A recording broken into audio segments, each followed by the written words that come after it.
Good morning everyone. আজকাল viral ফিভারটা খুব বেড়েছে এই সমস্ত ওয়েদার চেঞ্জের জন্য এবং বিভিন্ন ভাইরাসের প্রকোপে।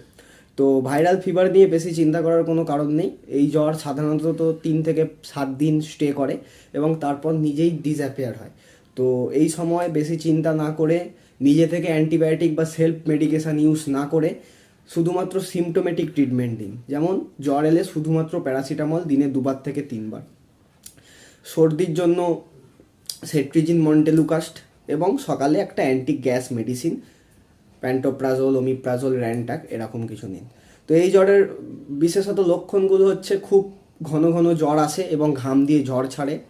তাছাড়া হাড়ে তীব্র ব্যথা, মাথা ব্যথা, সর্দি, চোখ নাক জ্বালা জ্বালা, গলা ব্যথা, এই সমস্ত কিছু সিমটম আসতে পারে।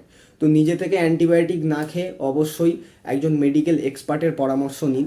এবং 3 থেকে 4 দিনের বেশি যদি জ্বর থাকে অবশ্যই ফিভার প্রোফাইল বলে একটা টেস্টিং হয় ব্লাডের, যেটা করে নেবেন, যার মধ্যে থাকবে CBC, CRP, malaria, dengue, Widal, এই সমস্ত কিছু টেস্ট। এবং সেই রিপোর্ট নিয়ে অবশ্যই নিয়ারেস্ট কোনো ডক্টরবাবুর সাথে কনসাল্ট করবেন এবং ট্রিটমেন্ট প্ল্যান নেবেন। নিজে থেকে অযথা অ্যান্টিবায়োটিক খাবেন না, কারণ অ্যান্টিবায়োটিক ভাইরাল ফিভারের জন্য কোনো কাজ করে না। অবশ্যই এটা মাথায় রাখবেন এবং অ্যান্টিবায়োটিকের হাত থেকে নিজের শরীরকে বাঁচিয়ে রাখবেন। ধন্যবাদ, আশা করি অনেকটা হেল্প করতে পারলাম এই ভাইরাল ফিভার রিগার্ডিং। অ্যান্ড সময় সময় জল বেশি করে খাবেন। Thank you. আশা করি ভিডিওটি আপনাদের ভালো লাগলে অবশ্যই লাইক, শেয়ার এবং সাবস্ক্রাইব করে পাশে থাকবেন আরও নতুন নতুন এরকম ভিডিও দেখার জন্য। Thank you.